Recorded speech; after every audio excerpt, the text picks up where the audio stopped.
Okay. Okay. Tama nga ako, tama. Tama po 'no, okey.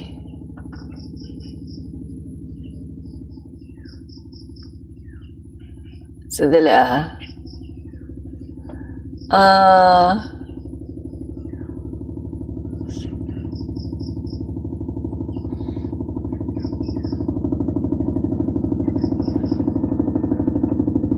okey. Okey nga mga kaibigan, tama nga ako. SWS, Social Social Weather Stations, abbreviated as SWS, a private non-profit social research. So tama nga yung sinabi ko guys, no? SWS, Social Weather Stations, no?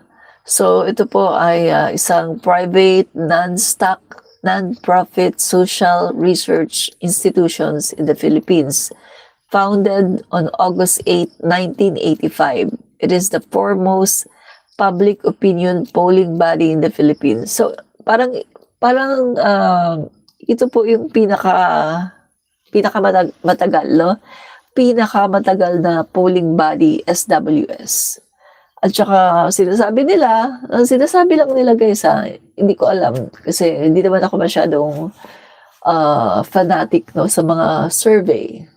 Sinasabi lang nila na SWS ay isa daw sa pinaka, let's say, credible, no, na survey firm kasi nga 1985 pa 'to guys, no? Matagal na 'to at saka sinasabi nila na 'pag sinasabi daw ng SWS ay totoo nga daw, no? Credible daw, sabi nila. Pero sabi ko nga, hindi naman ako fanatic, no, sa mga survey firm. So, mema lang, mema, no? So, chill lang. Kung totoo o hindi, chill lang. Pero dito sa inilabas nila na survey, nakikita ko guys, totoo ito. Totoo ito guys, no? Ano ba yung survey na yan? Okay. Itong survey na 'to mga kaibigan ay nagsasabi na tumaas po, no, yung satisfaction rating ng ating Pangulo. Yan, tumaas po siya. So, tingnan nga po natin. Okay. So, take note guys, tumaas ang rating ng ating Pangulo sa kabila po ng lahat na kabi-kabilang atake sa kanya, no? Check po natin, Okay, survey. Okay. Sa kabila po ng kabi-kabilang atake sa ating Pangulo ay tumaas po, no, ang kanyang survey. Okay. So, SWS po ito. Okay.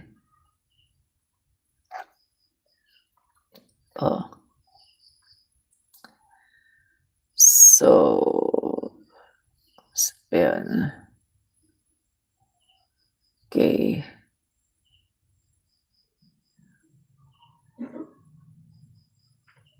Eto, yan. So, ito nga po mga kaibigan, PBBM's net satisfaction rises 46%. Lumabas sa survey ng SWS na 46% ng mga Pilipino ang satisfied o nasiyahan sa performance ni President Bongbong Marcos, no? So, yan po mga kaibigan, tumaas po, no? Tumaas po ang kanyang satisfaction net, ang kanyang net satisfaction, no, ay tumaas po. Okay, tingnan po natin yung paliwanag, no, tungkol po dyan. Okay. Tingnan po natin. Yan. Okay. Ang sabi po ka dyan kasi mga kaibigan, kanina binabrowse ko yan, ang sabi po dyan ay tumaas po, pinakamalaki po ang pagtaas sa bandang Mindanao. no? Mindanao po. Okay. So, kung yung iba, kung yung ibang mga DDS sasabihin, "Oh, Mindanao." Pero, guys 'no, bilang isang political observer, nakikita ko na hindi po katakataka, hindi po tayo magtataka na ang, satisfaction rating ng ating pangulo ay tumaas sa bandang Mindanao. Hindi po tayo magtataka. Unang-una sa lahat mga kaibigan, alam naman po natin 'no, kung ano yung ginawa ng ating pangulo lately.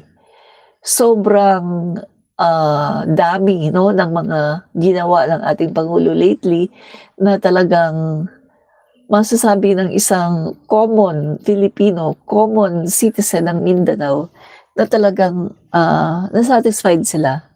Kasi the only president na nagso-show up 'no, the only president na talagang nakikita mo, visible siya sa mata ng mga tao. Nakikita, nahahawakan, nayayakap 'no? At, sabi ko nga sa inyo mga kaibigan, meron na rin po ako mga nasamahan 'no, mga bandang Mindanao mga kaibigan 'no, kapag ang pangulo natin ay namimigay ng tulong, namimigay ng cash assistance at, iba pang mga serbisyo.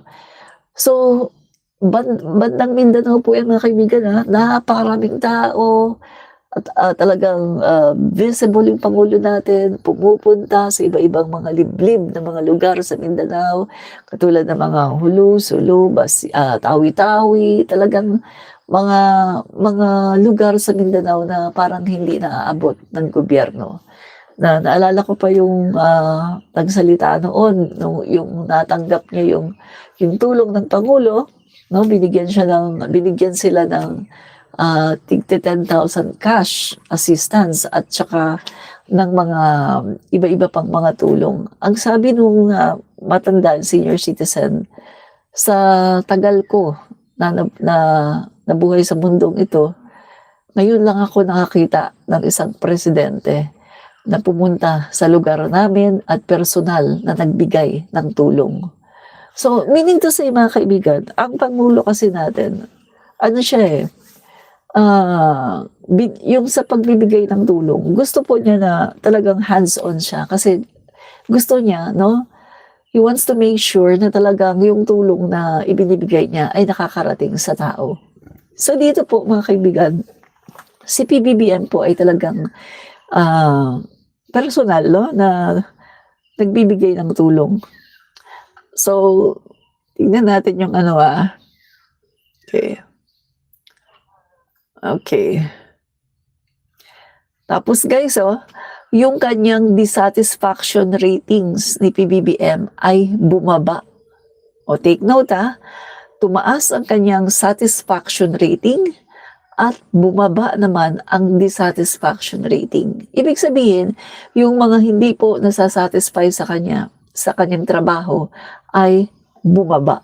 Bumaba yung mga tao na nagsasabi na hindi sila satisfied at tumaas naman yung nagsasabi na satisfied sila sa trabaho ng pangulo 'no?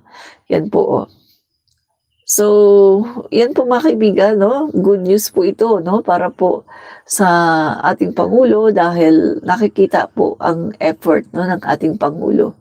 At sabi ko nga po sa inyo kanina, ito po ay, hindi po ito basta-bastang, survey firm 'no, social weather station. Ito po ay ang, isa sa pinaka, oldest polling agency, yung SWS, Social Weather Stations 'no.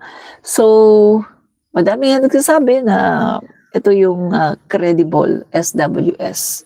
So, ulitin ko yung sinabi ko kanina, I'm not, fanatic of, any survey firm 'no, pero yung sinasabi nila ay ito daw 'no, SWS ay the most credible 'no, or maybe one of the most credible. Pero sabi ko nga, hindi naman ako fanatic ng mga survey 'no, parang si PBBM din na palagi po sinasabi ng pangulo natin na Survey lang yan, eh, numero lang yan, number lang yan. Kailangan magtrabaho, 'no, magtrabaho tayo at, 'wag tayong aasa sa mga numbers.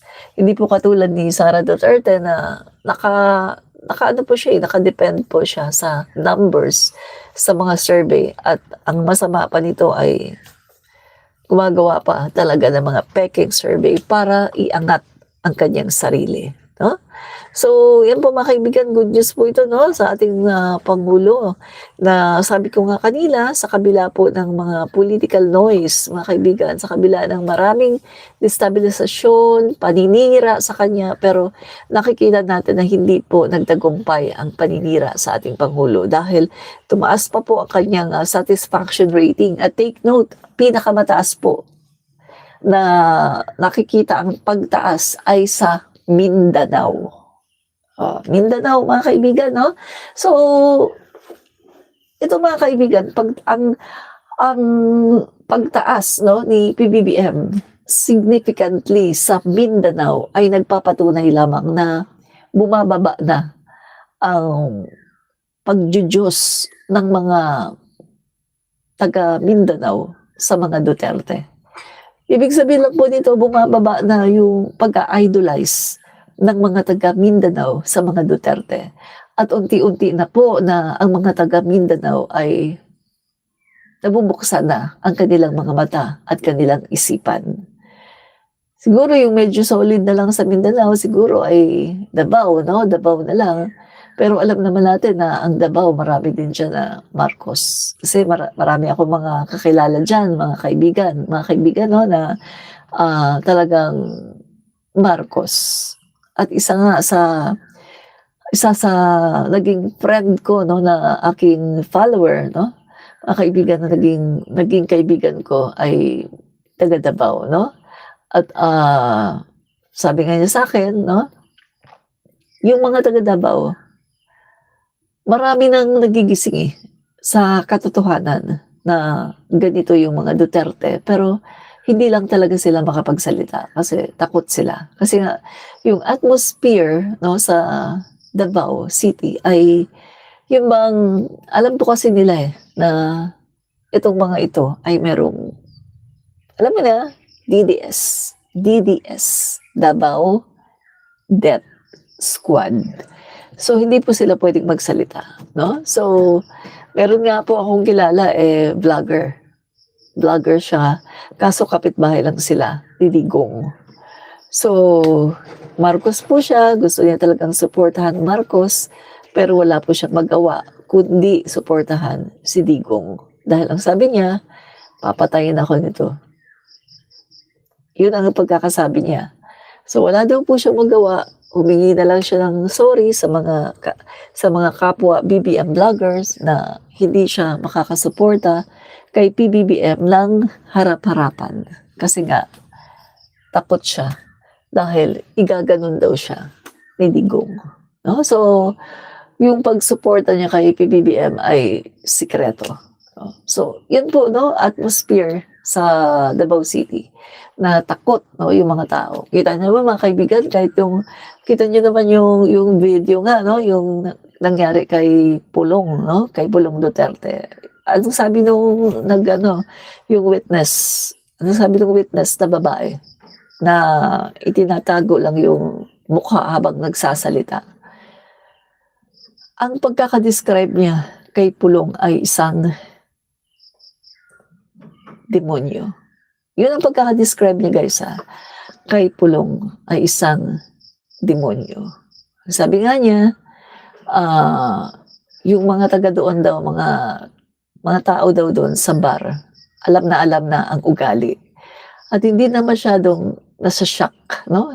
Wala na hindi na nasa shock sa kanyang mga aksyon, no? Yung ginawa niya doon sa Bugaw kasi alam na nila ang ugali ni Pulong. So, ano na lang sila guys, mema na lang at tahimik.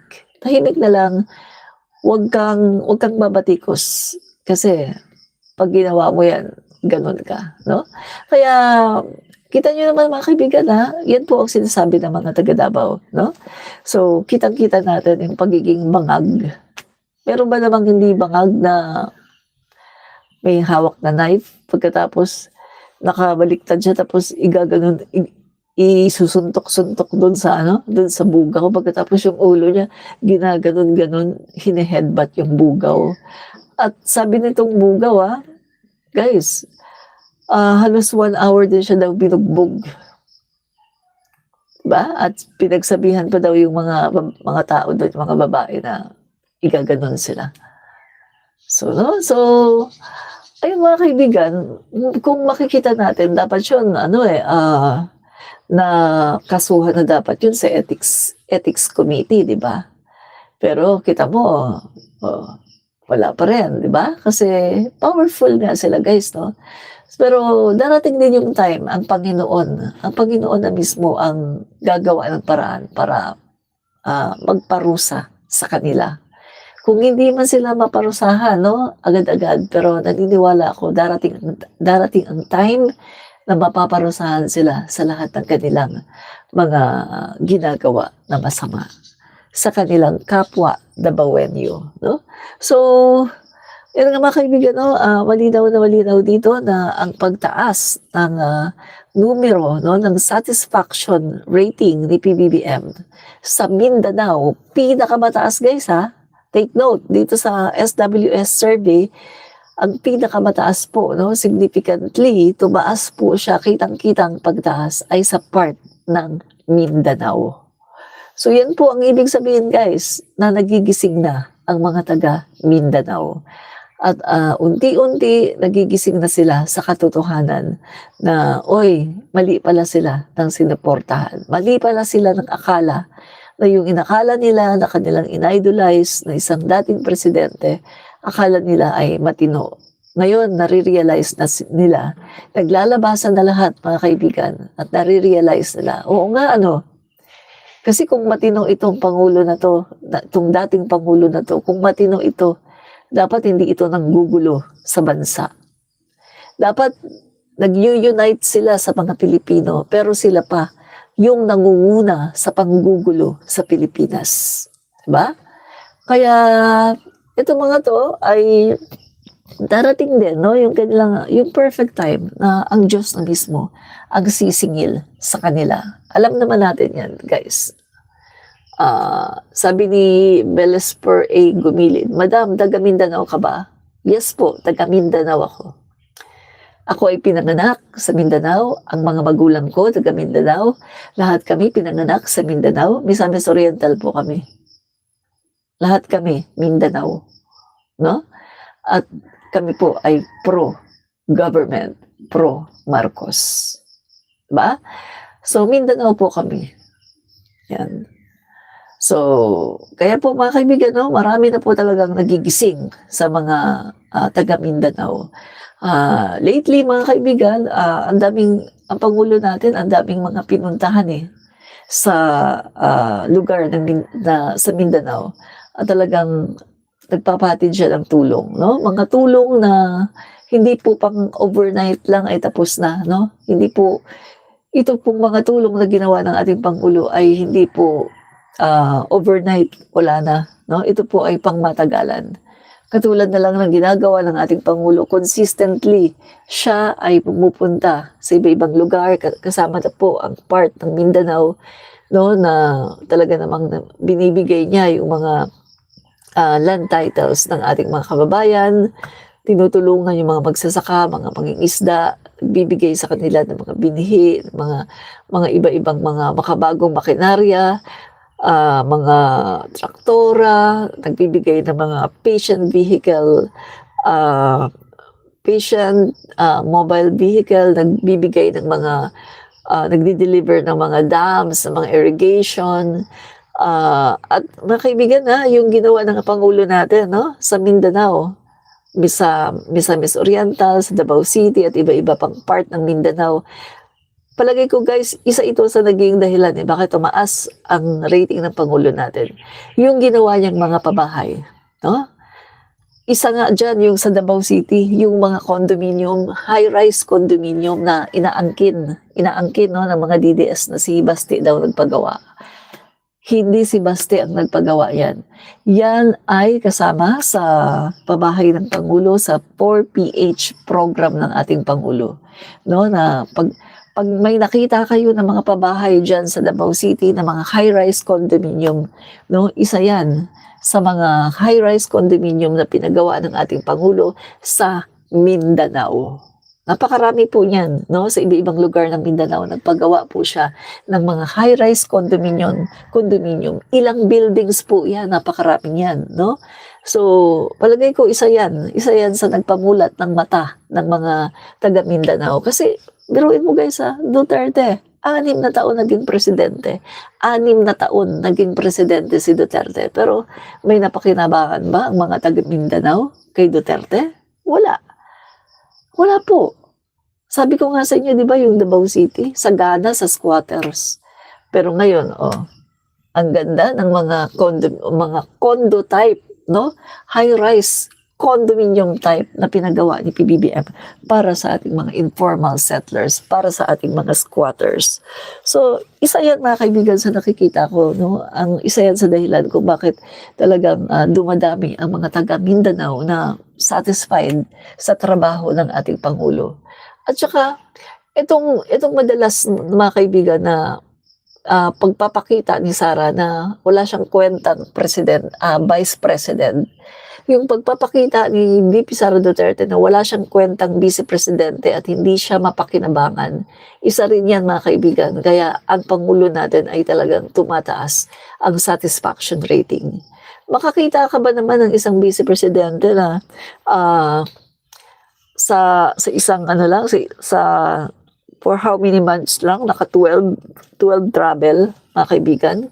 Makakita ka ba ng ganon? Tapos puro personal, tapos may kasama pang mga paninira sa gobyerno, sa Pangulo, sa Pilipinas, sa turismo natin, sinisiraan. Tapos wala tayong benepisyo ng mga Pilipino. Pagdating niya dito, ni singkong duling wala siyang dala. Nakakita ba kayo ng ganyan? So yung ginagawa ngayon ng Vice Presidente, yan mismo ang nagpapababa sa kanyang rating, no? Ang Vice Presidente mismo ang nagpapababa sa kanyang rating. Kasi hindi siya nagtatrabaho eh. Wala siyang ginawa kundi mag-world tour.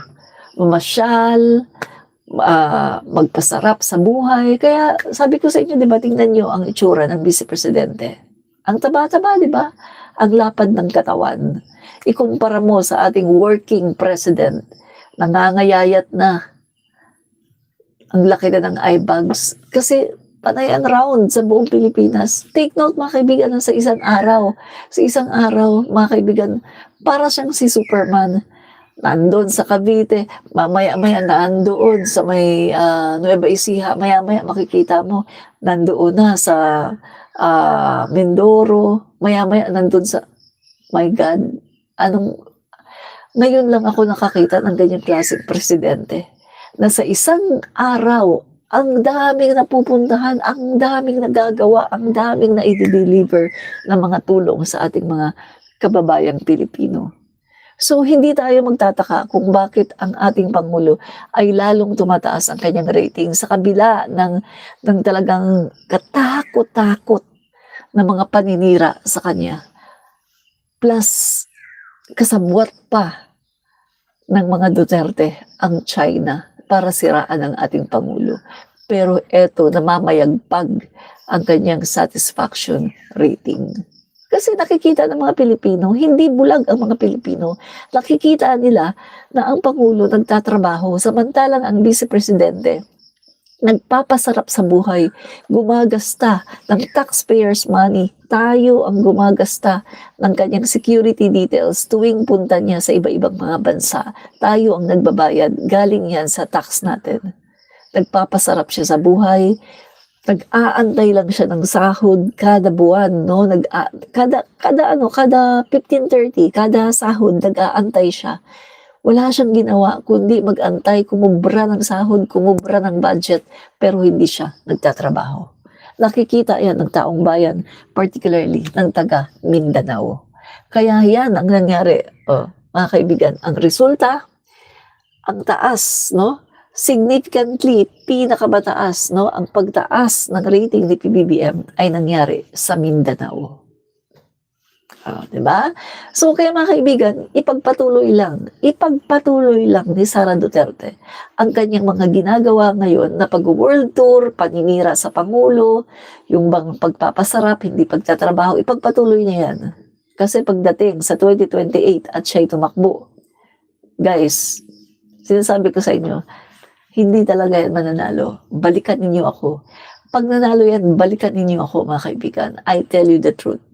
Balikan ninyo ako at puwede niyo akong sampalin sa mukha kapag nanalo 'yan sa 2028. I tell you the truth, mga kaibigan, hindi 'yan mananalo. Gising na ang mga taga Mindanao, gising na. Eh, kami nga lang taga Mindanao kami. Eh, si Duterte hindi talaga namin kilala 'yan, mga kaibigan, kasi nga nag-migrate kami. Kami yung unang-unang family 'no ng, sa aming clan 'no, na nag-migrate sa Manila, 'no, yung mother ko. So kami yung unang-unang nag-migrate sa Manila. Kaya si Duterte hindi talaga namin kilala, 'no. Nung tumakbo si Duterte nung 2016, hindi talaga namin siya kilala. Sa totoo lang guys 'no, ayun 'no, nandiyan si God, oh, nakikinig. Alam niya kung nagsisinungaling ako or hindi. Hindi talaga namin kilala si Duterte. So, anong ginawa namin? Ah, si Duterte, sino ba si Duterte? Oh, research. Ay, mayor pala ng Davao 'yan, Davao City. Hala, ganito pala yung ginawa niyan, pinagtsu-tsugi pala yung mga ano daw dun, mga bangag, ganyan-ganyan. So, 'di. So, nakikita namin may mga grupo 'no, mga malalapit kay PBBM. Yung bang sinusulong yung ALDAB, Alyansang Duterte Bongbong. So, sabi namin, "Uy, pina-partner siya kay PBBM 'no." Tapos, inano siya ni Amy, sinasabi na, "Ito iboto natin 'to," in-endorse siya. Tapos, eh, nag-uumpisa na nagkakaroon ako ng interest kilalanin, sino ba 'tong si Duterte 'no? Nagkakaroon na kami ng interest na kilalanin kung sino nga ba si Duterte. Tapos nandiyan yung nanonood ako ng ano niya, nanonood ako ng yung debate 'no, ng mga presidential, candidate. So, medyo nakikilala ko na si Duterte sa gano'ng banda 'no, na, ay mahilig pala 'to mag-joke 'no. So, parang naaaliw din ako kasi mahilig pala siya mag-joke. Tapos ano, nakita ko sa mga meeting de avance niya, palagi niyang nili-lift up si Marcos Senior. Palagi niyang sinasabi na pinakamagaling na presidente si Marcos, na ang ganda ng kanyang biyayang dagat, talagang sagana daw tayo dun sa mga pagkain sa dagat 'no, yamang dagat. Kasi ang ganda daw nung programa ni Marcos Senior, tapos Umasaga na 99, binu-boost talaga niya 'no, si Apo Lakay na, 'yan daw yung time na hindi daw tayo nag-angkat ng bigas, self-sufficient, ganyan. So, pinakamagaling daw na presidente, si Marcos daw talaga. Tapos sabi pa niya na nangako pa siya sa mga loyalista na kapag ako nanalo papayagan kong ipalibing si Marcos Senior. So, ako naman, maganda 'to kasi magiging kakampi ito ni PBBM 'no, magiging, maka-Marcos yata 'to. Kasi sinasabi din niya na, "My father is a close ally of Marcos Senior," ganyan. Ang dami niyang sinasabi 'no, so parang nagme-melt naman yung puso mo kapag loyalista ka, parang nauuto ka naman, nagme-melt yung puso mo na, "Wow, so eto may kakampi na tayo, magiging kakampi natin 'to from Dilawan at saka kakamping 'no, ng mga kalaban namin noon 'no." Kalaban namin noon nung panahon ng kampanyahan. So, sige 'yan 'no, so nakukuha ni Duterte yung puso 'no ng mga loyalista. Kaya mga kaibigan, binoto siya ng mga loyalista at ng mga Marcos supporters, kaya siya nanalo. Pero kung sasabihin mo na mananalo siya dahil sa kanyang sarili, hindi guys. Hindi siya mananalo dahil sa sarili niya. Nanalo siya dahil sa mga loyalista, dahil sa mga Marcos supporters na talagang bumoto sa kanya. Sa totoo lang, no? Yung nakuha niyang 16 million mga kaibigan, during that time, maliit pa yung mga registered voters, mga kaibigan. Mga ano yan, mga loyalista yan at mga Marcos supporters. Sa totoo lang, no? Binoto talaga siya. So, yun mga kaibigan, no, dahil sinasabi niya na ipapalibing niya. Kaya nung nanalo siya, ayun, ginawa niya yung nararapat. Kasi yun yung sinasabi niya eh. Kasi pag hindi niya ginawa yun, pag hindi niya ginawa yun, guys, talagang purely ginamit lang niya ang mga loyalista at ang mga Marcos supporters. Kasi pumunta siya ng Ilocos Norte sa bahay ni Apo Lakay. Naglulumuhod siya doon sa mga loyalista, sa mga Marcos supporters na iboto siya, no? Ni wala nga siyang barangay, ni wala ngang gobernador na nag-ano sa kanya, nagba-back up, ni walang vice governor, ni walang mayor na nagba-back up sa kanya. Oh, pero nung siya ay binaback upan ng mga Marcos, nung siya ay inendorso ng mga Marcos, doon dumami yung supporters niya. Kasi guys, ang Marcos talaga, ang sikat. Ang Marcos talaga, ang maraming supporters ever since 1965. O, di ba? Kaya, yan mga kaibigan, no? Eto, nagigising na yung mga taga Mindanao. Sabi ko nga sa inyo, na etong SWS, mga kaibigan, no? Yung, ang mga taga Mindanao ang may makikita yung significant, no, na pagtaas ng satisfaction rating sa ating Pangulo. Kasi nagigising na ang taga Mindanao. Ngayon lang sila nakakita ng Pangulo na bumababa on the ground at talagang personal na nagbibigay ng tulong. Isang Pangulo na hindi drawing, isang Pangulo na hindi ghost, isang Pangulo na nakahawakan nila, nayayakap, nakakausap. Si PBBM po yan. Kita nyo naman, everyday nakikita nyo guys, nakikita nyo everyday ang Pangulo natin nasa iba-ibang lugar. Kita nyo yung crowd, pinupuntahan siya, yung mga matatandang babae, niyayakap siya, pinagkakaguluhan. Ito yung Pangulo na hindi ghost. Ito yung Pangulo na nakikita ng masang Pilipino at hindi takot sa crowd. Remember mga kaibigan, no? Tapat, no? Pinagtapat yung kay Sara Duterte. Yung video ni Sara Duterte nasa loob ng Senado. Take note, nasa loob ng Senado. Guys, kapag nasa loob ka ng Senado, safe ka na dyan. Kasi bago ka makapasok sa Senado, madaming security checking yan guys, no? Sine-check yan. So pag nasa loob ka ng Senado, kahit wala kang guard, okay na yon, kahit isa lang guard mo. Pero tingnan niyo naman guys, no? Pinagkumpara yung video ni PBBM at saka video ni Sara. Si Sara sa loob ng Senado, yung mga bodyguard ni Sara, nakaganon talaga lahat sila, oh. Nakaganon lahat sila guys, oh. Si Sara nasa loob, nakaganon lahat sila. Na parang bang nasa labas, parang bang nasa tondo, parang bang nasa mataong lugar ng mga rekto, ng mga talagang nakaganon sila sa loob ng Senate. Talagang guarded nila. Pero si PBBM, nasa labas. Nasa labas ha, pinagkakaguluhan ng mga tao, walang gumaganon ng mga guard. O doon mo lang makikita guys kung sino ang totoo. Kung sino ang plastic at kung sino ang totoo. Doon pa lang makikita mo na kung sino ang totoong public servant at kung sino yung plastic.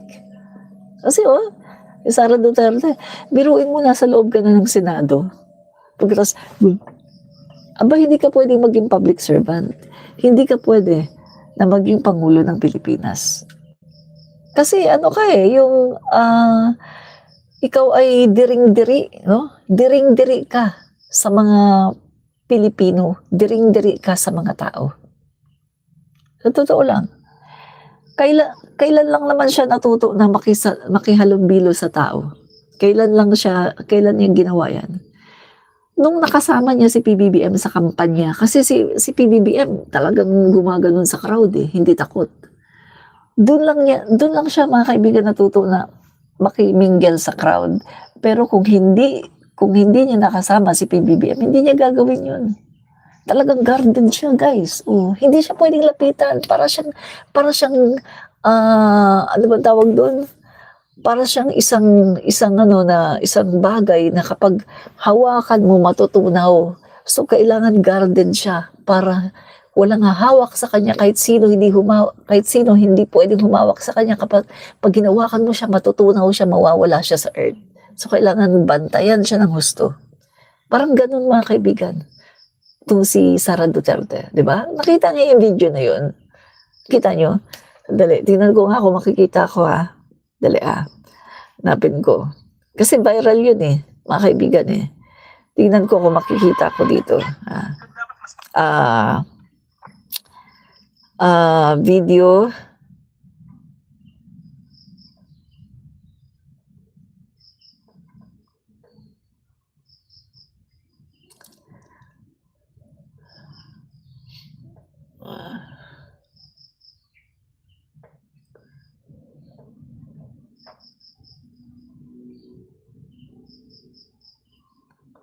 Dali tingnan ko kung makikita ko yung video.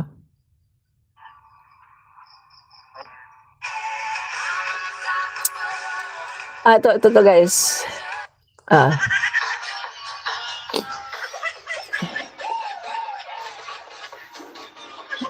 Tanggalan ko ng sounds. Yan. Tingnan nyo yung nasa taas. Si PBBM, nasaan ba si PBBM? Outside in the street of Tondo, Manila. Yan. So si PBBM po mga kaibigan nasa Tondo. Naglalakad siya. Hindi na siya kailangan sa street ng Tondo. Si Sara, tingnan mo nasa loob ng Senate. Grabe yung sa kanya. Nasa loob ng Senate si Sara, ayan Ayan yung kanyang mga bodyguard Si PBBM nasa labas, Tondo. Di ba? Diyan pa lang guys makikita mo kung sino yung tunay na public servant.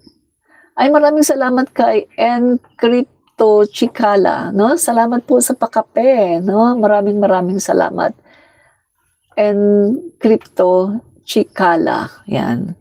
So diyan mo guys makikita na itong si BP Sara Duterte. Hindi po siya pwedeng maging pangulo ng Pilipinas. At po siya guys, plastic, no? Sa totoo lang guys, no? Si Sara Duterte ay plastic. Yung mga nakikita natin sa kanya, guys, plastic po 'yan, no? Sabi nga nung itong si Wilhelmina sandali Plastic daw 'yan, guys, si Sara. Super plastic daw 'yan. Dali Search ko nga. Ito. Yan, Wilhelmina. Ito. Ito siya. Yan, okay. Ito. Plastic daw yan, guys. Super plastic daw yan si Sara. Dali Okay.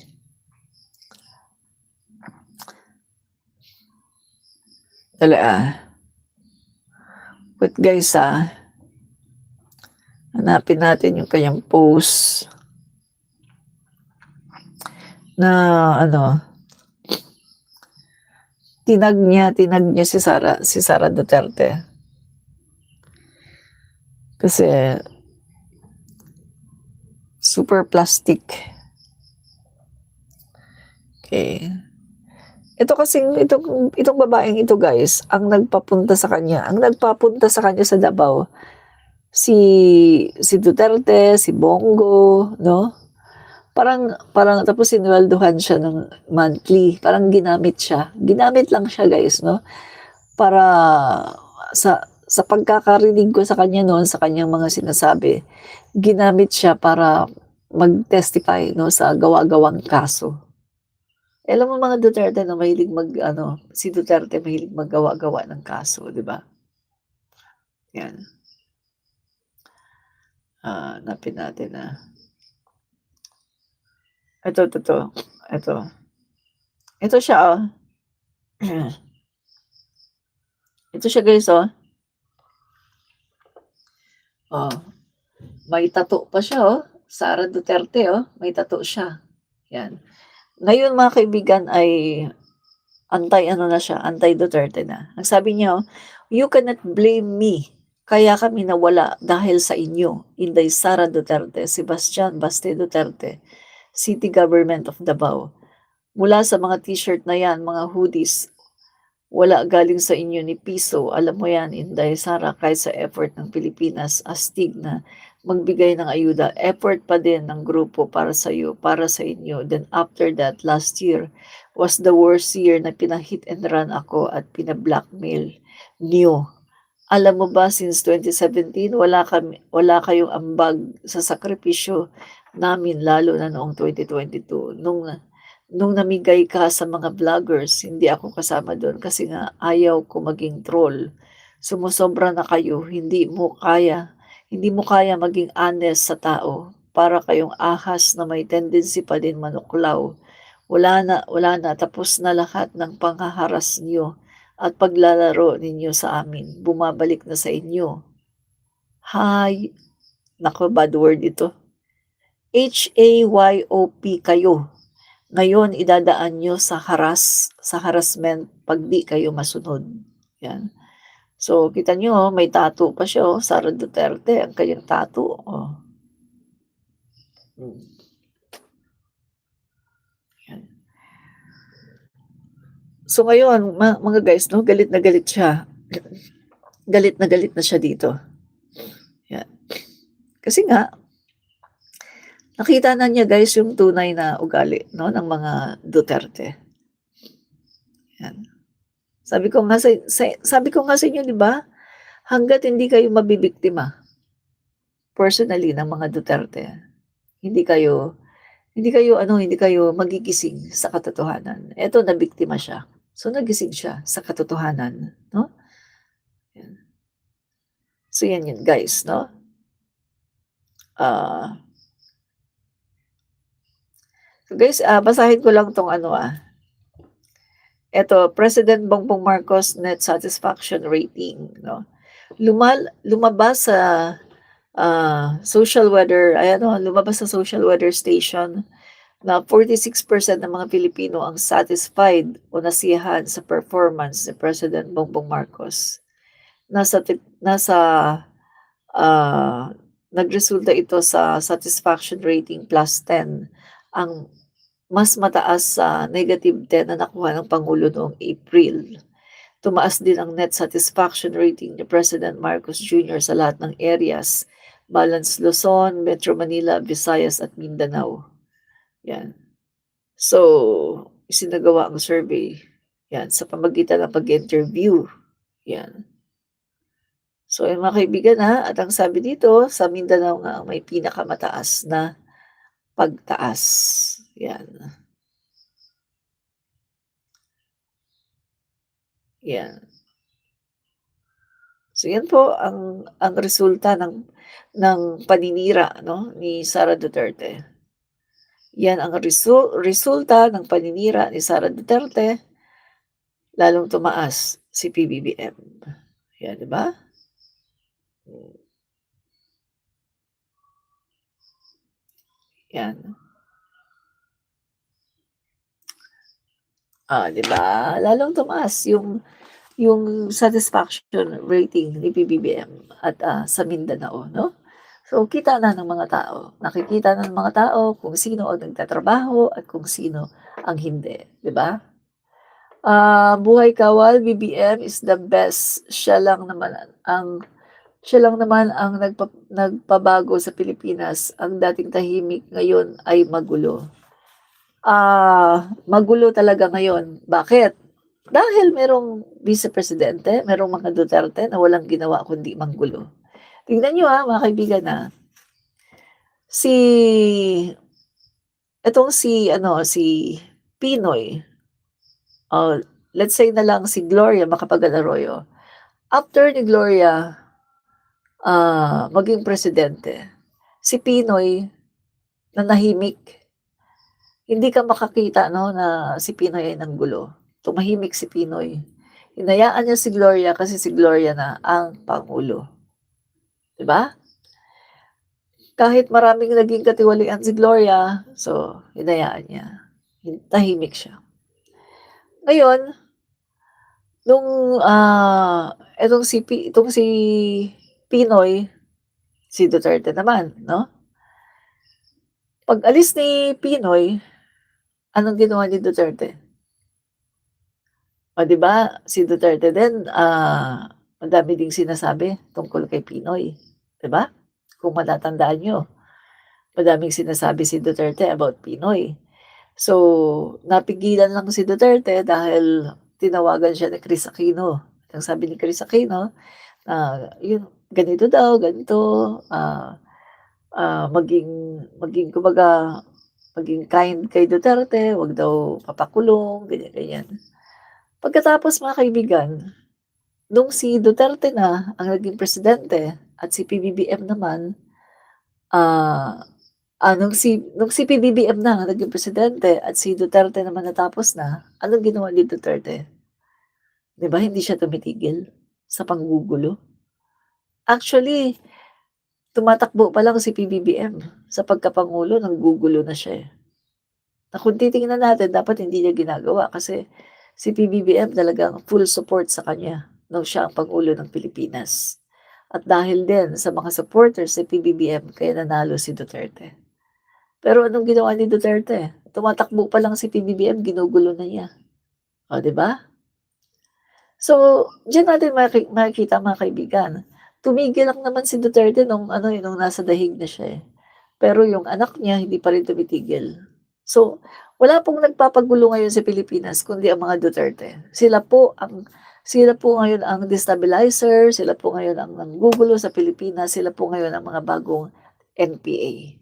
Sila po ngayon yung mga taong labas, mga NPA, ang mga Duterte at ang mga DDS. Kasi sila yung nanggugulo, eh. Sila yung mga toxic sa lipunan at nanggugulo sa gobyerno. Yan po, katotohanan mga kaibigan 'no, katotohanan yan. Na sinasabi nga po hiramin ko yung word ni Duterte 'no, na yung mga tao daw na nagra-rally, na lumalaban sa gobyerno, yan daw po yung mga komunista. Yan daw yun. So etong mga DDS na 'to, yan sila VP Sara Duterte, yan sila ngayon yung mga bagong komunistang NPA. Sila yung lumalaban sa gobyerno, sila yung mga taong labas, sila yung mga destabilizer, sila yung mga gustong magpabagsak sa gobyerno. Sila yung mga masasamang tao, 'no, na ang gusto ay bumagsak ang ating gobyerno. Sila yung magulo, 'no? So, tama yung sinasabi mo, buhay kawal, magulo ang Pilipinas dahil may mga Duterte na nanggugulo, may mga DDS na nanggugulo. 'Di ba lately nga lang nung, September 21, oh, na-booking ang kanilang plano, oh, na nagbayad. At anong anong gustong gawin sa mga kabataan? Sugurin daw ang Malacanang 'no, binayaran ang mga kabataan para sugurin ang Malacanang at para sunugin. Kita mo yung kahayupan ng mga 'yan, nakita mo yung kademonyohan ng mga 'yan, na masyadong matakaw, greedy sa kapangyarihan. Para lang makaupo sila sa puwesto, gagawin nila ang lahat. Tingnan mo yung pagiging sakim, sakim ang mga 'to, napakasakim nila sa kapangyarihan, greedy, 'no? Na gagawin nila ang lahat, maupo lang sila sa puwesto. Pero hindi naman pinayagan ng Diyos na mangyari 'yan. Dahil mga kaibigan, ah alam naman po ng Panginoon, eh, na na kung sino ang nagtatrabaho at kung sino ang nanggugulo lang sa bansa, 'di ba? So, mga kaibigan 'no, itong ginagawa ngayon ni Sarah, hindi pa po 'yan titigil, guys, hindi pa 'yan titigil. Hangga't hindi niya mapapabagsak si PBBM, hindi 'yan titigil. Sakim 'yan guys, eh, sakim. Gusto niya ng kapangyarihan pero ayaw niya magtrabaho. Gusto niya ng kapangyarihan pero ayaw niya ng accountability. Yan ang sakim. Sakim sa kapangyarihan at walang iniisip kundi ang kanyang sarili. Magulo. Magulo si Sara Duterte. At salot, no? In short, salot sa Pilipinas. Yan po ang salot, no? Guys, tanggalin mo si Sara Duterte. Tanggalin mo ang mga DDS, tanggalin mo si Sara Duterte. Ay nako, ang ganda ng buhay sa Pilipinas. Tahimik, ang ganda ng ekonomiya, boom na boom. Pag tinanggal mo si Sara Duterte, tanggalin mo ang mga DDS, ay, ang ganda ng buhay ng Pilipinas. Ang ganda ng buhay ng Pilipino.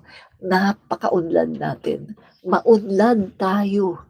Kapag nawala ang mga DDS, pag nawala si Sara sa Pilipinas, ang ganda ng buhay ng mga Pilipino.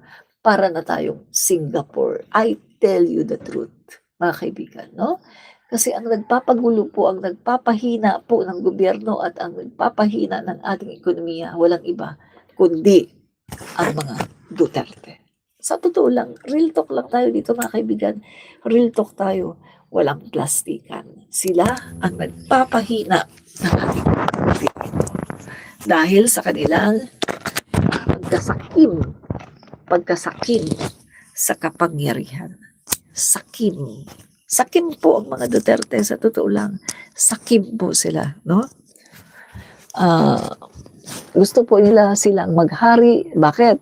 Kasi, lalo na ngayon guys, gusto nila tanggalin agad si PBBM kasi nga, ayan no, kinakasuhan na. Kinakasuhan na sila guys. Yung kanilang yung kanilang mga kasamahan Kakasuhan na sila guys, no? Oh. Inimbita na, mga kaibigan, inimbita ng ICI, pati mga Villar, no? Si Mark Villar, si Cynthia Villar, yan. Inimbita na ng ICI guys, no? Inimbita na sila. Yan. Natin yung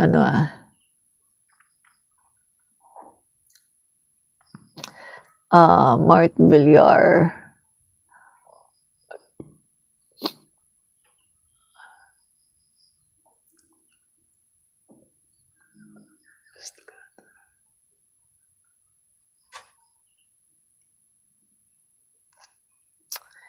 Okay, ito ba yun? Ito. Kasama na po ng Department of Justice ang ilang miyembro ng pamilya Villar sa investigasyon nito sa mga flood. Isasama na po ng Department of Justice ang ilang miyembro ng pamilya Villar sa investigasyon nito sa mga flood control project sa Las Piñas. At nakatutok si Salima Refran.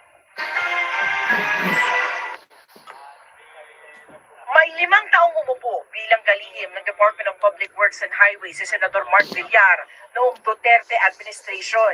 Sabi ngayon ni Justice Secretary Jesus Crispin Remulla, mula daw nung panahong yun, nakuha ng pinsan niyang buo ang mga kontrata sa infrastructure projects sa Las Piñas, ang baluarte ng kanyang pamilya. Because of that prohibited interest with his cousin being the contractor in Las Piñas.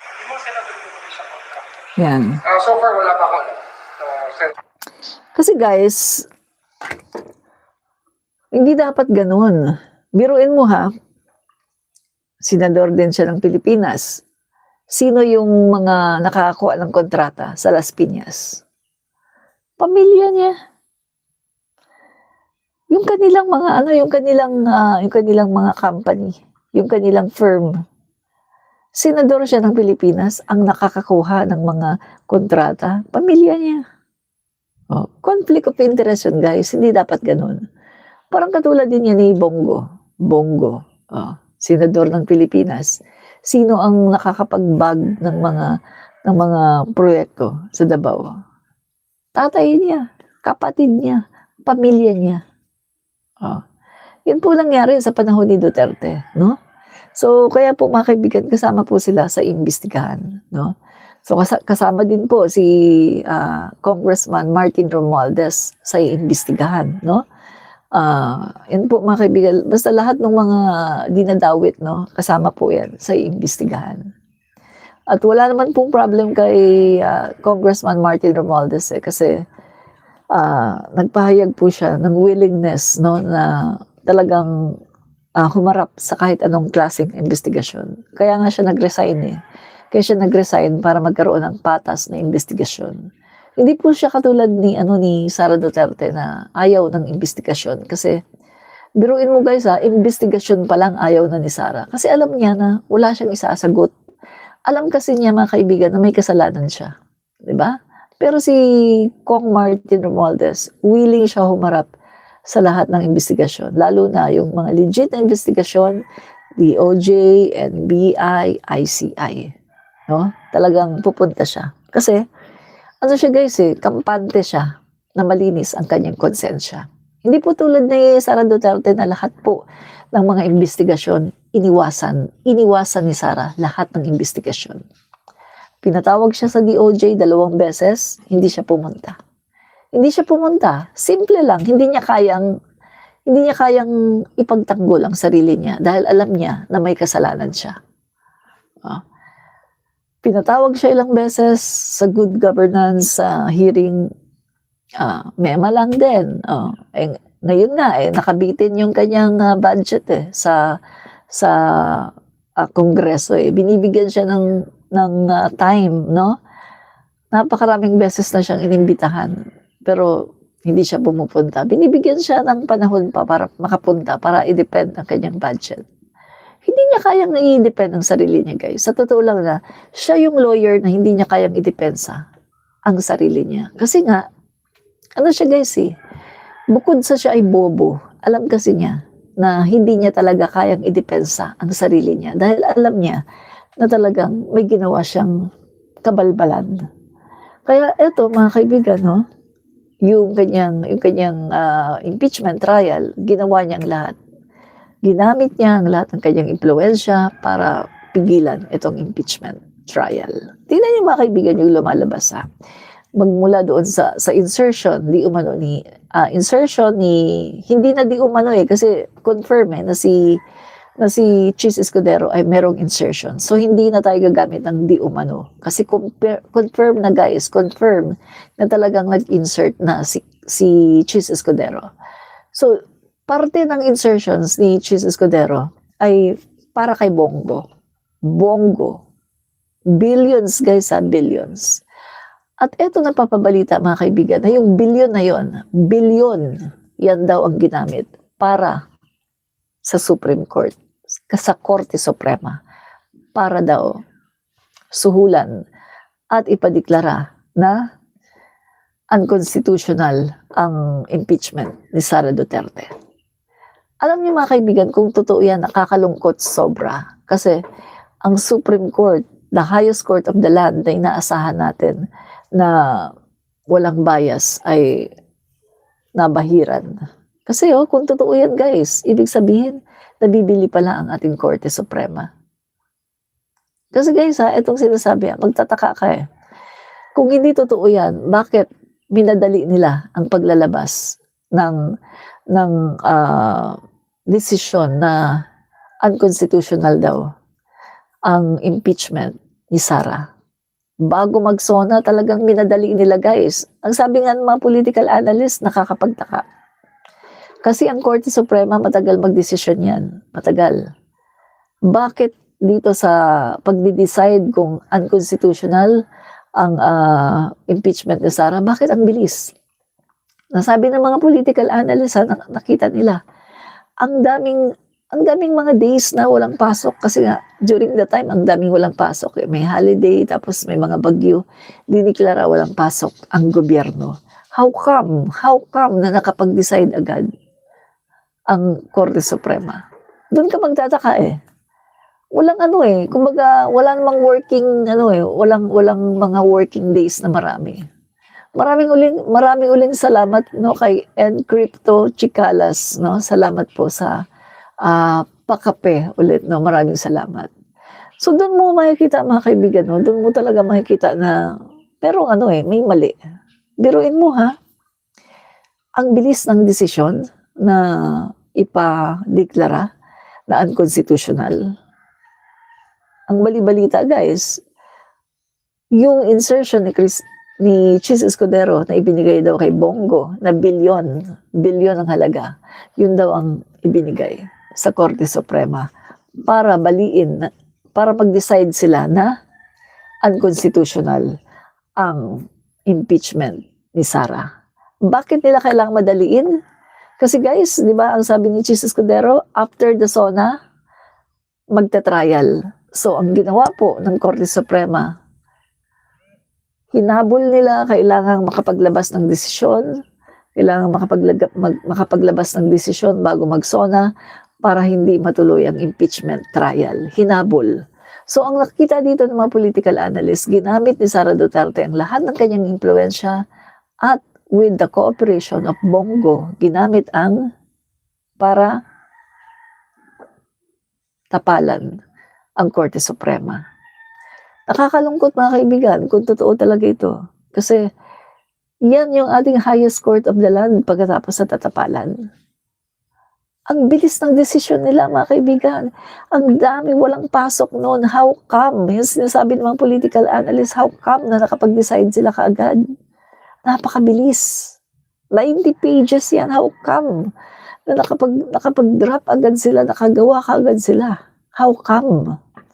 Kung gaano sila kabilis, mas mabilis pa sa alas 4, magdeklara na unconstitutional daw ang impeachment ni Sara. Ganon sila kabagal na desisyonan. Napakabagal na desisyonan ang motion for reconsideration ng House of the Representatives. My God, napakatagal na ipinasa ang motion for reconsideration ng House of the Representatives. Hanggang ngayon, wala silang sagot. Hanggang ngayon, wala silang inilalabas na kasagutan. Bakit? Dahil ba walang lagay? Dahil ba walang pera na itinapal sa kanila? Mga kaibigan, nagsasalita ako dito as a common tao na talaga namang dismayado sa Korte Suprema. Ayokong paniwalaan guys na nabibili sila. Kasi nakakatakot yan. Nakakatakot yan guys. Wala na talaga tayong justice dito na maging ang Korte Suprema na bibili ng pera. Ayokong paniwalaan yun. Hanggang ngayon mga kaibigan ay parang binubulag ko pa rin ang aking sarili. Nagbubulag-bulagan pa rin ako sa katotohanan na nabibili ba talaga ng pera ang Korte Suprema. Kasi ayoko siyang paniwalaan na nabibili sila ng pera dahil nakakatakot yan. Sobrang nakakatakot. Wala nang hustisya na makukuha ang mga mahihirap kung ganito na nabibili ang ating mga judges sa Korte Suprema. Kasi magtataka ka kung gaano kabilis ang pagde-decide sa ginawa ni Sara na pagpa-file ng complaint para ipadeklara na unconstitutional yung kanyang impeachment trial. Ay gano'n naman super bagal pa sa pagong ang pagdidesisyon sa motion for reconsideration ng HOR. Diba? Kaya mga kaibigan, pag-pray natin ang ating Korte Suprema na mamulat ang kanilang mga mata. At yun bang ma-realize nila bakit sila nandyan. Hindi para maging bias. Nandyan sila, hindi para maging bias, hindi para tumanggap ng pera at maging bias sa kanilang desisyon. Nandyan sila para sa mamamayang Pilipino, para mag-decide ng tama. Kaya nga ang simbolo ng batas, di ba? Yung logo ng batas. Babae nakapikit, no? Nakapiring ang mata. Babae nakapiring ang mata na may hawak na timbangan. Ibig sabihin ng babae na nakapiring ang mata, wala siyang nakikita. Hindi siya bias. Hindi niya makikita pag siya ay nagde-decide, hindi niya makikita kung mayaman ka, mahirap ka.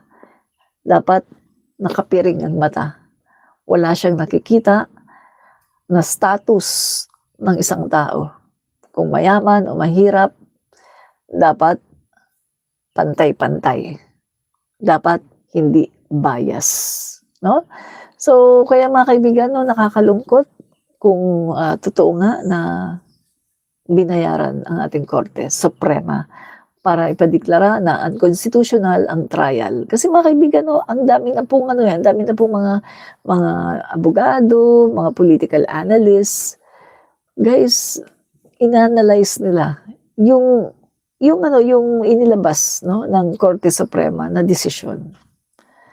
At yung katotohanan, yung facts about the impeachment about the articles of impeachment, kung paano ito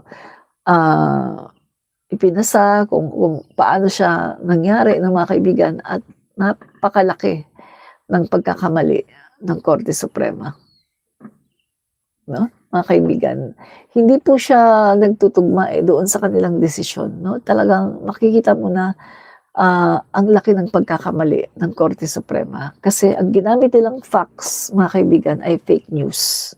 Ang ginamit na facts ng Korte Suprema ay fake news at pinabulaanan mismo ng ABS-CBN. Ang sabi ng ABS-CBN ay hindi kami nagsulat ng ganyang balita. Biruin mo guys sa Korte Suprema, ang ginamit nila, ang pinagbasihan ng kanilang desisyon ay isang fake news na nanggaling sa ABS-CBN na later on ay itinanggi ng ABS-CBN na hindi daw sila naglabas ng ganon. So kita natin, ibang level, di ba?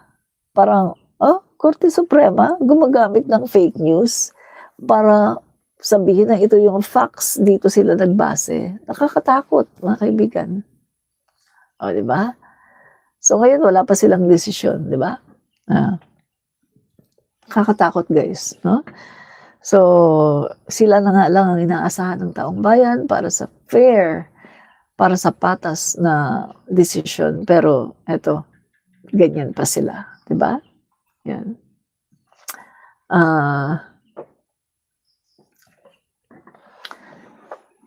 Sabi ni Papa Chopa, saan banda sa Mindanao? Taga Mindanao ako, walang programang pagtrabaho si BBM dito. Naku, baka nasa bundok kayo, no? Paminsan-minsan bumaba kayo ng bundok para malaman nyo, ha? Madami ba kayo sa bundok? Okay. Kawawa naman kayo, tago kayo ng tago sa bundok, no? Bumaba rin kayo. Alam niyo may programa na ang Pangulo natin ngayon, no, na ini-embrace po niya yung mga gustong magbagong buhay, no? Bibigyan ng mga kabuhayan, bibigyan ng trabaho, basta magbagong buhay lang, no? Huwag na pong mamundok kasi masama po yan, no? Yan po ay nakakasama, hindi lamang sa inyo, sa inyong pamilya, kundi maging sa Pilipinas, no? So, magbalik loob na po kayo at bumaba na po kayo ng bundok at magbalik loob at meron pong programa ang ating Pangulo para sa mga tao na namumundok, no? Para sa mga nagre-rebelde. So bumaba na po kayo ng bundok at kayo po ay mag-avail ng programa ng ating Pangulo na para magkaroon po kayo ng magandang buhay na hindi po kayo takbo ng takbo at tago ng tago sa bundok. Okay? So, ano pa?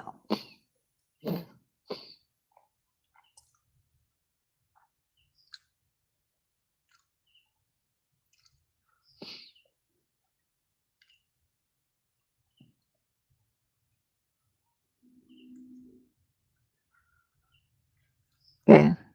Pakinggan nga natin itong si Secretary Vince Dizon. Pero since 2020, 17 pa ito pinondohan. 2017. 2017, 774 million. Nagbayad ng 2020 in full. Fully paid ito. Pero since 2020, hanggang ngayon, never gumana ito. Ngayon, nakita tayong karatula doon.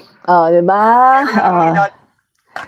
So, mga guys, no, ang dami na po ngayon na nadadawit na pangalan, mga kaibigan, no? At ito nga po, mga guys, no, sabi dito, Ah, Etong pati yung mga bilyar guys, no, mga bilyar po ay talagang sila ay kasama na sa iimbestigahan ayon kay Secretary Boying Rimulya.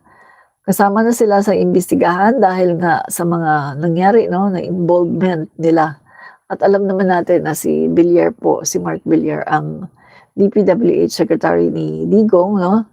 6 na taon po yan. At take note mga kababayan na hindi man lang hindi nasibak si Mark Villar sa kabila ng napakaraming mga ghost project na nangyari. Hindi po nasibak, no? Yan. So, yan po yan mga kaibigan. Yan.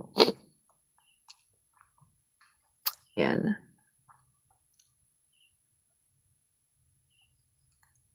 Okay.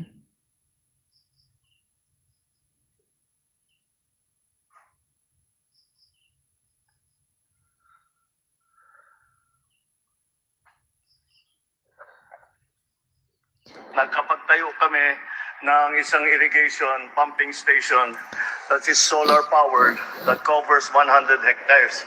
So ito yung ginagawa. We have built over 100 of those around the country already. I just wanted to see how it worked. Maganda naman, we're using the best of high technology.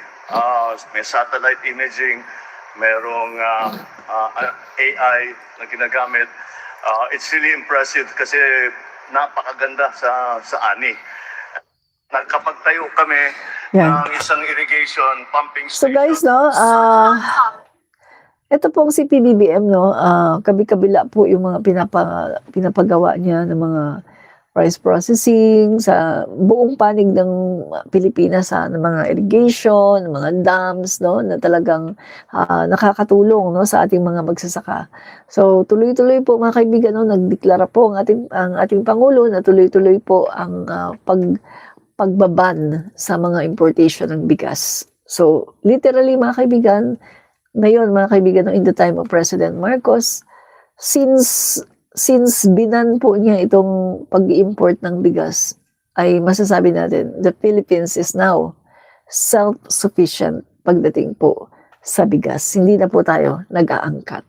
Only in the time of President Marcos Sr. and President Marcos Jr. Ang galing, di ba? Ang galing. So, self-sufficient na po tayo ngayon sa bigas. Sa panahon po ni PBBM, ganyan po siya kagaling. Inayos po niya ang ating agriculture. Kaya nga, di ba, nung siya ay naupo, ay gusto niya siya ang secretary. Di ba, siya yung umupo na secretary sa ilang buwan, no? Ilang buwan. Siya yung umupo na secretary sa Department of Agriculture. Kasi, inayos niya talaga guys eh. Gusto niya kasi maging self-sufficient tayo sa bigas. At ngayon nga mga kaibigan, ito na nangyari na. Self-sufficient na po ang Pilipinas sa bigas. Hindi po tayo nag-aangkat ng bigas. So hindi po natin alam kung sa January kung mag-aangkat tayo, hindi natin alam, no? Pero nitong mga nakakaraang buwan ay naglabas po, no, ng utos ang ating Pangulo, ban ang pag-aangkat ng bigas. So until now, mga kaibigan, ito'y pinalawig ng ating Pangulo na ban pa rin ang pag-aangkat ng bigas. So literally, self-sufficient ang Pilipinas sa bigas. Ang galing, di ba? Ang galing ng ating Pangulo. Hindi yan nagawa. Hindi yan nagawa ni Duterte. So, isa yan mga kaibigan sa dahilan kung bakit lalong tumataas ang satisfaction rating ng ating Pangulo. Isa po yan sa dahilan kung bakit ang mga Pilipino ay nasasatisfy sa trabaho ng ating Pangulo. Kasi yung sinasabi ng mga DDS na pinangako daw na 20 pesos na bigas ay ayan, nakamit ng ating mga kababayan. Diba? Meron na pong 20 pesos na bigas. At patuloy po ito na pinapalawak, no, sa buong kapuluan ng Pilipinas. Yan. Yan. So, napakagaling po ng ating Pangulo.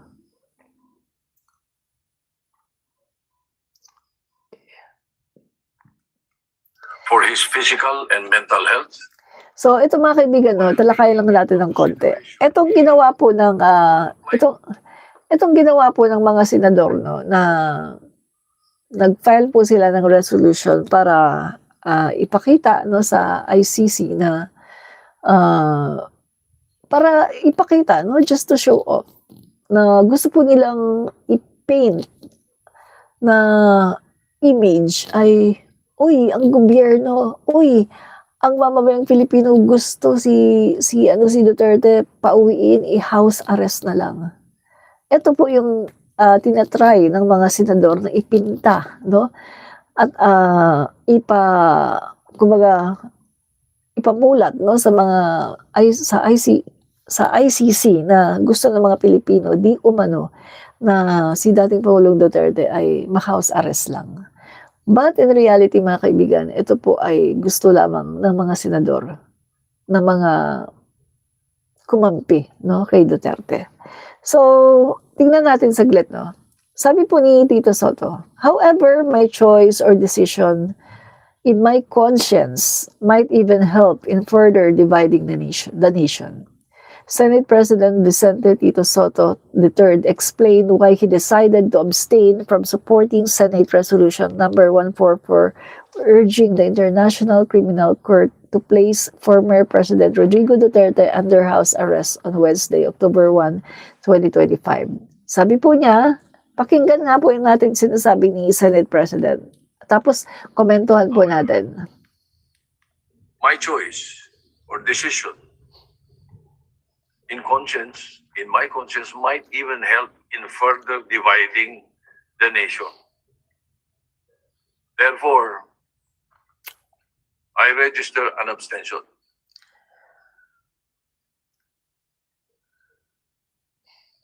Yan, so sabi niya,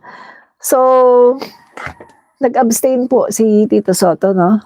So, madami ang nag-sign no sa Senate resolution na yan. Bakit? Ang kanila pong sinasabi, nakakaawa daw yung sitwasyon ni dating Pangulong Duterte, matanda na daw, may sakit daw, no? Pero kung i-analyze natin mga kaibigan, totoo ba na nakakaawa ang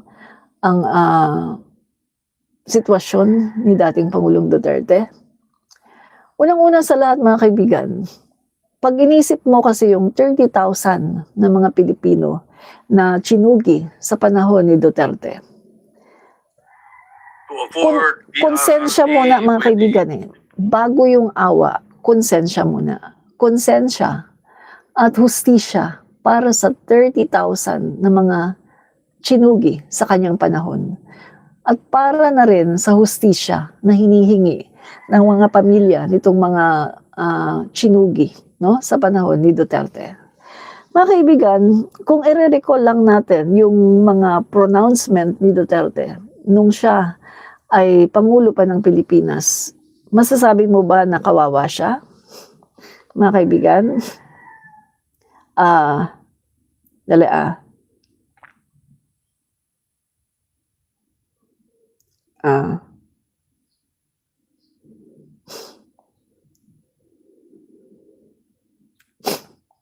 Okay.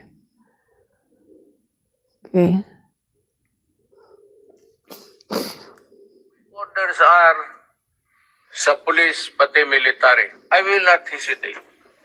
My orders are sa police pati military. Pati mga barangay na pagkaginulo at nagkaroon ng okasyon na lumaban at ang buhay ninyo ay nalagay sa alanganin, shoot them dead. Alam mo, we are ready for you. Gulo o barilan o patayan, I will not hesitate. My soldiers to shoot you, I will not hesitate to order the police to arrest and detain you. Ngayon, pag kayo ang na-detain, bahala kayo sa pagkain ninyo. So yung mga sinasabi niya, Nandyan talaga lahat ang nasa... Sa inyo po, nakaranasan, kayo mismo ba pumatay? Ako? Marami. Mga 6 o 7. So Ewan what, ko kung natuluyan yung, hindi ko na follow up sa hospital kung natuluyan. Huwag ko lang ipaalala ko ulit, Mr. Chair, kasi mula din ito sa Senate hearings, ano.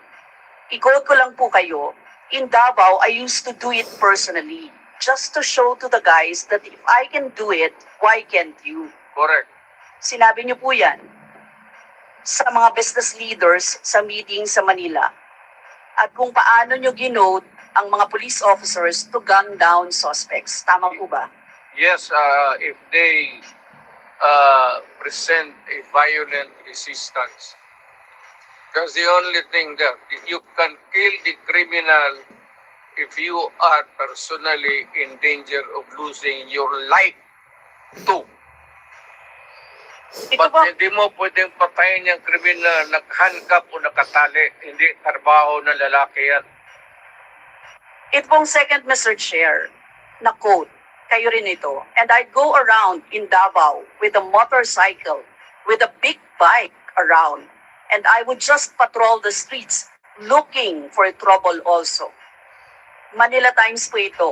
I was really looking for a confrontation so I could kill. Sinabi niyo po. Yes. Nagdadasal po ako na nagmumumtor ako na may mag-hold upper dyan. At umabot na kita, talagang patayin kita. At kung basta kriminal ka, wala akong pasensya sa kriminal.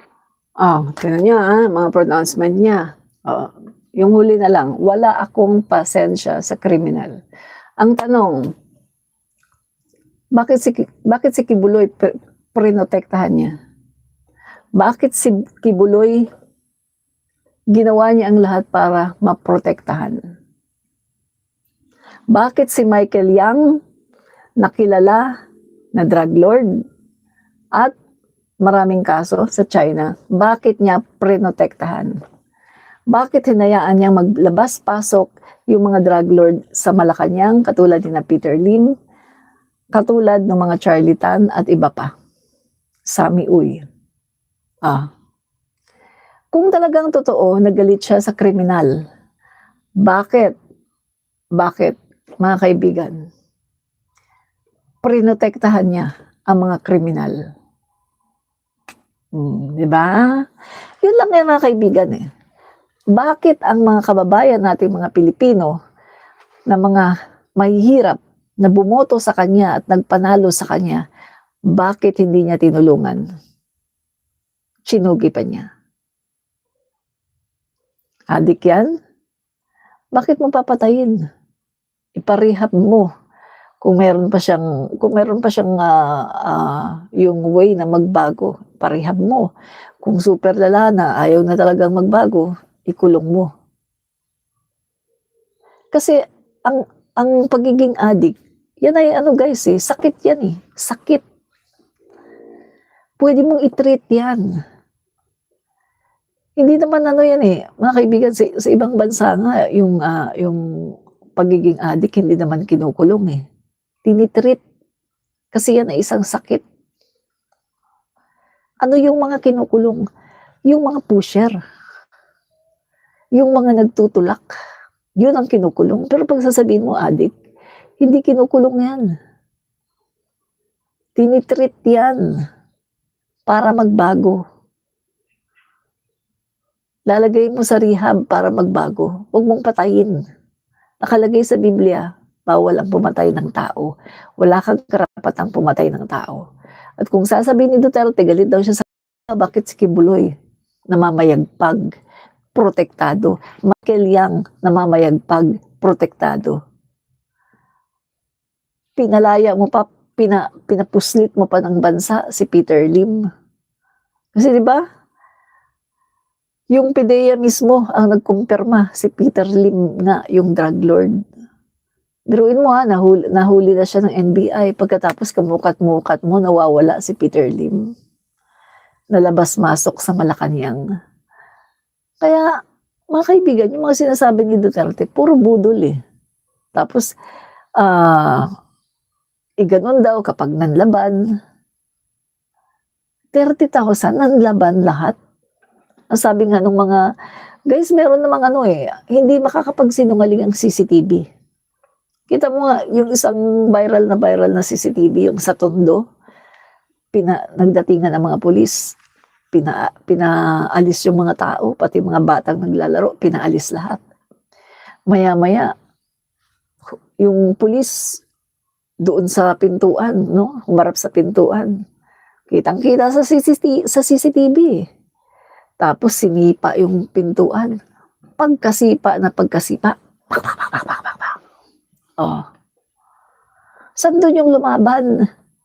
Nasabi nga mga kaibigan, no? Sabi sa investigasyon na halos lahat ng mga ginanon, yung iba natutulog. Yung iba kumakain with family. Yung iba naman nakikipaglaro sa anak. Yung iba naman nanonood ng TV. Ginanon sila sa loob ng kanilang mga bahay. Nandyan yung mga pamilya. Na trauma pati mga anak. Nakita nila kung paano ginanon yung tatay nila. Hindi makatao. Barbaro. So yan ba ang nanlaban? Pinapalabas ng mga pulis noon na nanlaban kasi kapag nanlaban daw at ganon, 1 million. Diba? Sabi ni Bongo. Si Bongo mismo ang nagsabi. Pag nanlaban, 1 million. Pag nahuli at hindi ganon, kalahating milyon. So, ginawang motivation yung pera para makaganon. So may mga report pa nga na pati daw yung mga street, mga tao na nasa street. Yun daw ang tinataniman. Tapos ginaganon. Tapos lagyan ng karatula. Huwag tularan. Huwag ako tularan dahil ako ay ganun. Grabe. Grabe mga kaibigan, no? Ginawa ni Duterte. So yan, sana naisip yan ng mga senador na pumirma ng yes, no? Na para si Duterte ay i-house arrest na lang daw at pauwiin dito. Sana na-realize nila yan. Nasa panahon ni Duterte, ang yabang niya eh. Meron pa siya yung sabi niya na I want you to KILL him and I will give you, sa'yo ko ibigay ang 3 million. Talagang in-encourage niya na gusto ko ikaw ang ganon sa kanya para sa'yo ko ibigay ang 3 million. Nag-utos pa talaga eh. Diba?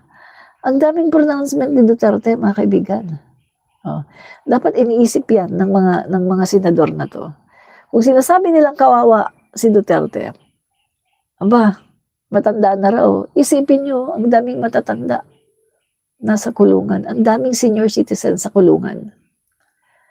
Sa totoo lang, mabuti pa nga itong Marcos administration eh. Itong Marcos administration, merong sympathy, merong awa. Tingnan mo yung direktiba ng Pangulo natin kay SOJ Boying Rimulya. Pabilisin ninyo, i-review ninyo ang mga kaso. Yung mga matagal na nakapag-serve ng sentence, palabasin na. Yung mga senior citizens na may mga sakit, na yan, kung makita nyo naman na wala nang palabasin na yan. Kasi grabe mga kaibigan na ang sistema ng kulungan natin ngayon. Sa isang kwarto na ang kasya ay nasa 400 lang na tao, ang nakakulong 4,000. Mga kaibigan, nangyari yan sa mga kulungan natin. Grabe mga kaibigan. Grabe yung sistema, grabe iba talaga mga kaibigan, hindi mo matake. So tingnan mo yung mga nandyan, grabe ang kanilang nararanasan. Pero si Duterte sa The Hague, si Duterte sa ICC. Air condition, maganda ang tinutulugan, nag-iisa lang siya sa kwarto, may TV siya, meron siyang telepono, meron siyang may sarili siyang banyo, meron siyang corner na kung saan pwede siyang mag-computer, pwede siyang magsulat kung ano gusto niyang gawin. Guys, maganda ang kalagayan ni Duterte sa Dahig at pwede siyang dalawin anytime. Makakausap niya, makikita, mayayakap ang kanyang pamilya. Pero yung 30,000 na namatayan, yung 30,000 na namatay at mga pamilya ng biktima ng war on drugs, forever, hindi na babalik. Diba? Kaya ito mga kaibigan, no, sana na-realize ng mga senador na to na kailangan natin ng hustisya eh. Matanda na si Duterte? Oo, matanda na siya. Pero kailangan natin ng hustisya. Hindi pwedeng maging selective tayo. Hindi pwedeng kahit na dahil sa matanda na siya, hindi na siya pwedeng makulong. Eh guys, ang daming kasalanan ni Duterte. Crime against humanity ito, mga kaibigan. Hindi lang 100 ang kanyang pinatay. Napakarami. Napakarami dahil sa kanyang war on drugs. 30,000. At kung sasabihin niyo, 30,000, nasaan yun? Nasaan ang mga yan? O sige, gamitin natin yung report ng Office of the President sa panahon ni Duterte. Ilan yung report ng Office of the President sa panahon ni Duterte? Yung opisina niya mismo Office of the President ang nag-report, ilan daw? 20,000 plus. Yun, recorded talaga yan. Kasi ni-report ng Office of the President. 2017, ni-report nila yan. Makikita yan sa mga website. I-search nyo para makita nyo kung hindi nyo alam. Mga kaibigan, nakakatakot po. Sa panahon ni Digong, nakakatakot. Talagang hindi ka makalabas dahil pagbibintangan ka, tataniman ka ng sachet, ng illegal na substance, lalagyan ng baril yung kabila mong kamay, pagkatapos lalagyan ka ng karatula, na wala ka namang kinalaman sa illegal substance, pero gagawin sa'yo yun dahil sa salapi. Nakakatakot sa panahon ni Digong, guys. Sabi ko nga sa inyo, sa panahon nga ni Digong yung pamangkin ko na hold up. Pandemic yan pandemic. Na hold up, tinutukan ng ice pick dito. Tapos meron pang kutsilyo dito. Tapos meron pa dito. Kinuha yung buo niyang bag. Take note SK chairman siya sa lugar na yan. SK chairman siya. Bumaba siya ng jeep, malapit na siya sa bahay nila, naglakad siya. Ayun, alas 10 ng gabi. Take note, alas 10 ng gabi lang. Nakakatakot sa panahon ni Digong. Tapos, riding in tandem dito, namamaril. Makita mo doon, may riding in tandem, namamaril. Ang daming kriminal. Nakakatakot, hindi ka makakapaglakad sa gabi. Sa panahon ni Digong. As in, nakakatakot. Ang daming riding in tandem na basta-basta na lang, pagkatapos mamamaril. Grabe, nakakatakot sa panahon ni Digong, mga kaibigan. Kahit matino kang tao, matatakot ka talaga na umalis ng bahay dahil ang daming kriminal. At mind you, ang mga kriminal during the time naka-uniforme pa, at yung iba naman ay naka-civilian, pero mga lespo. Nagra-riding in tandem para makapatay. At purposely, maghanap ng mapagkakakitaan, pagbibintangan, ilalagay nila yung mga sachet ng S para may ganito sila. May bayad. Nakakatakot guys sa panahon ni Digong. Hindi ka makalabas ng bahay. Kaya nga, ito pa, yung isa ko pang pamangkin na trauma. Kaya hindi yun lumalabas. Pandemic, di ba? Pandemic. So, naka-mask. Nagmumotor kasi inatid niya yung anak niya na nag-aaral. Tapos sinusundan daw siya ng naka-motor din. Sinusundan siya. Tapos nagugulat daw siya. Bakit parang ako yata yung inaano nito? Ako yata yung sinusundan. Tapos nung medyo huminto siya, huminto din yung tapos sabi sa kanya, o ikaw, Tapos sabi niya, bakit po? Pakitanggal mo yung face mask mo. Tinanggal niya yung face mask niya. Tapos sabi, tinitigan siya. O sige, ibalik mo na. Tapos umalis na daw yung nakamotor. So mga kaibigan, natakot na yung pamangkin ko. Lalong-lalo na, yung isa kong pamangkin na hold up, di ba? Na hold up. Pandemic. Guys, hindi po safe sa panahon ni Duterte. Kabi-kabila, natutumba. Ang daming riding in tandem. Ngayon, may naririnig ba kayo na riding in tandem na pumapatay ng tao? Kung may marinig man kayo, very isolated. Bawa, isa lang. Bawa sa isa lang. Pero in the time of Rodrigo Duterte, my God, every day, may mga riding in tandem bumapatay ng tao. Bakit nga ba ganun? Bakit ang gulo-gulo sa panahon ni Duterte? Lalo na, pinagulo lalo ng Pogo. Nandun yung mga high crimes. Grabe mga kaibigan. Kasi di ba, nilegalize ni Duterte ang Pogo. Dumami lalo ang mga krimen. Andyan yung mga sex trafficking, human trafficking, yung scamming, nandyan lahat, torturing, kidnapping, my God, nandyan lahat sa panahon ni Duterte. Diyan din nangyari sa panahon ni Duterte, yung mga sabongero, mga almost 300 na mga sabongero na nawawala sa panahon ni Digong. Diba? So, mga kaibigan, super nakakatakot talaga sa panahon ni Digong, no? At dyan din nangyari no, sa panahon ni Digong na kung saan, di ba, yung mga krimen na naririnig natin noon, pinapasok no, yung bahay, pagkatapos yung babae, yung sa loob ng CR, may pinukbok na martilyo. Grabe mga kaibigan, mga brutal. Grabe. At sa panahon din ni Digong na nangyari, yung isang, yung gang, no, Apo, may kasama siya mga barkada. Yung lola niya nakahiga sa sofa. Lola matanda na, as in lola 84 years old. Yung apo bangag. Kasama niya yung mga kanyang mga tropa na bangag. Anong ginawa nung apo at saka nung tropa? Ni-rape yung lola. Sa panahon ni Duterte, mga heinous crime, grabe mga kaibigan. Grabe, napakagulo ng Pilipinas sa panahon ni Duterte.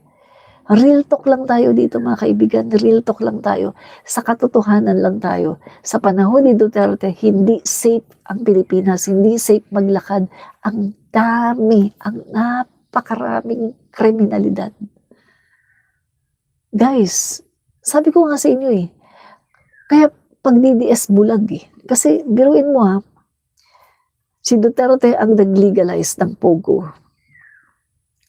Alam niyo ba mga kaibigan, nung pumunta nga kami nag-cover kami sa sa Congress, nagkaroon ng hearing about Pogo. Pinakita mga kaibigan yung ginawa ng mga Pogo sa kanilang backyard na andoon yung mga buto ng mga tao. Buto ng mga tao mga kaibigan, doon nila nililibing sa kanilang backyard. Ganyan po kasama yung Pogo. Kaya nga nung si PBBM, diniklara niya totally ban ang Pogo. Talagang nag-decrease, bumaba ang kriminalidad sa bansa. Kasi yung Pogo, sila yung nagdala ng high crimes.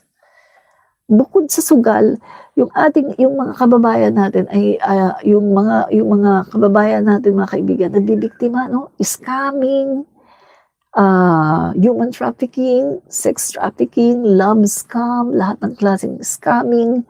Andiyan yung kidnapping ng mga Filipino-Chinese community, kinikidnap for ransom. Tapos yung iba, chinuchuging. Grabe mga kaibigan ang nangyari sa panahon ni Duterte. Kaya nga, matatawa ka na lang pag may nagsasabi na DDS na safe sa panahon ni Duterte, nakakalakad sa gabi, matatawa ka na lang Kasi, yun bang tulog sila at hindi pa sila nagigising sa realidad na paano mo masasabi na safe ang isang bansa na si Duterte mismo ang nag-legalize ng Pogo.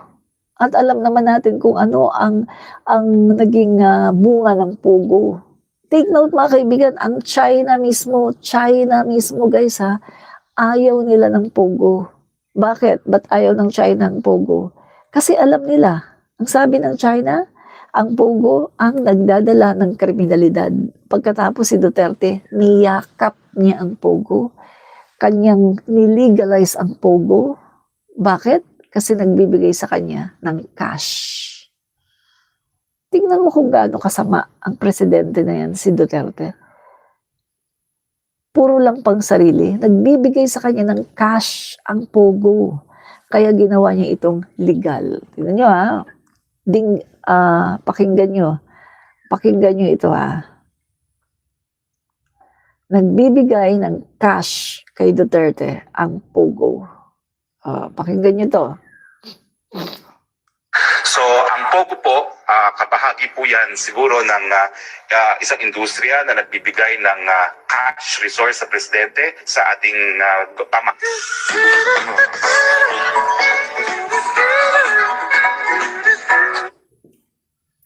Diba? Ang Pogo po ay bahagi po yan ng isang nagbibigay ng cash sa ating presidente. Kay Digong. Yan ang dahilan mga kaibigan kung bakit nilegalize ni Digong ang Pogo. Take note ha, ang China mismo, binan nila, totally ban ang Pogo sa China. Kasi, ang sabi ng China, ayaw nila ng Pogo kasi maraming krimen yan. Yan ang nagkukos ng krimen. Tapos mga kaibigan, niyakap ni Duterte ang Pogo sa Pilipinas. Ginawa niyang legal ang Pogo sa Pilipinas kahit alam niya na inayawan ng China, totally ban sa China dahil nagbibigay daw ng krimen, pero niyakap ni Duterte. So dito pa lang makikita natin tama pala yung sinabi ni Trillanes na si Duterte ang nagpalakas ng sindikato sa Pilipinas. Si Duterte daw ang pinagmulan ng paglakas ng mga sindikato sa Pilipinas. Diba? Guys, ayaw ng China sa Pogo. Ayaw ng China sa Pogo. Dahil nagbibigay ito ng maraming krimen. Pero niyakap ni Duterte dahil sa pera. Sakim sa pera si Digong. At wala siyang concern kung ano ang magiging cost, kung ano ang magkakahihinatnan ng Pilipinas. Sakim si Duterte sa pera. Sakim. Kaya diba mga kaibigan, nakakatawa. Ang mga DDS, pagsasabihin nila na walang na safe daw sa panahon ni Digong, na ganito daw. My God. Gumising nga kayo sa katotohanan. Gumising kayo. Pag may time, gising-gising din kayo ha. Huwag palaging tanga. Dahil kasalanan ang pagiging tanga. Gumising kayo sa katotohanan.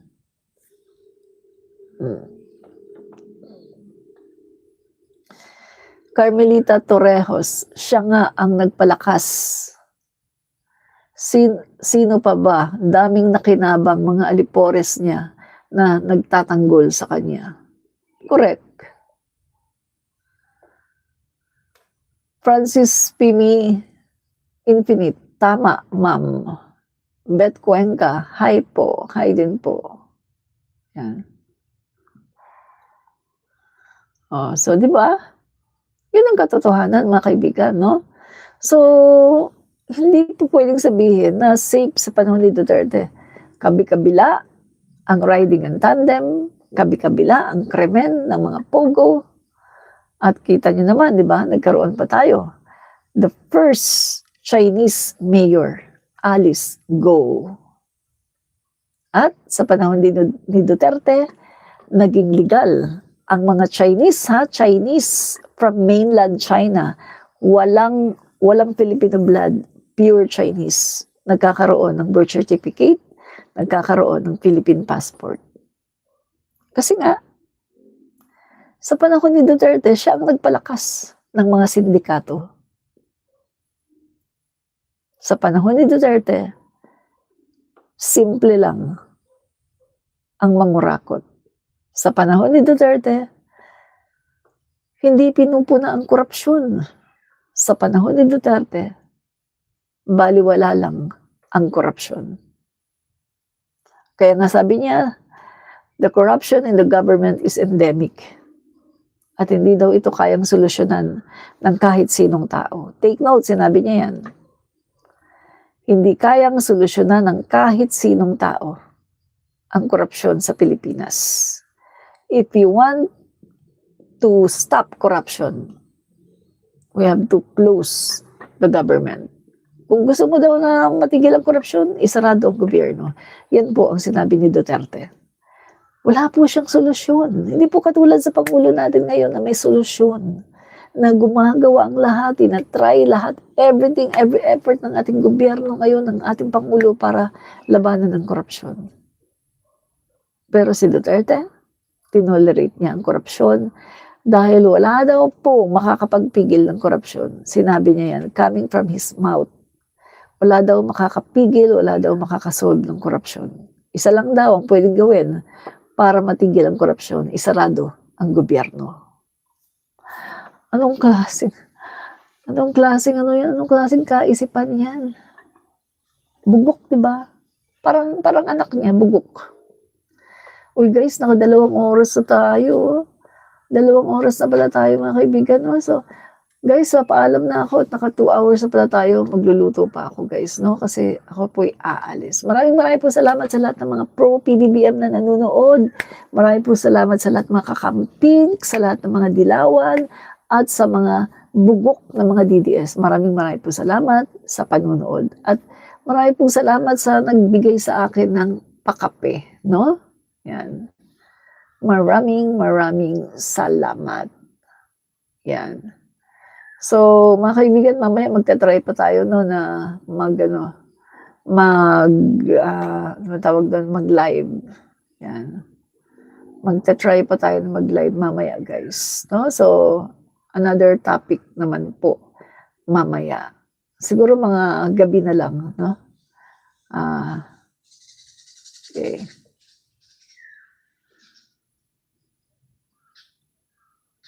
Okay. Dala.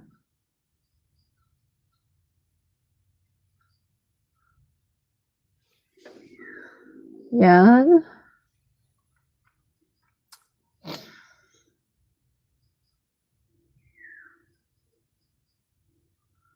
Okay.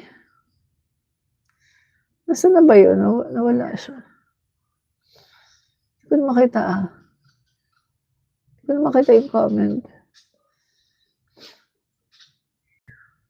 Nawawala Nawawala siya. Yeah. So guys, maraming salamat. Bye-bye and God bless. Thank you. Salamat po sa inyo. Bye-bye.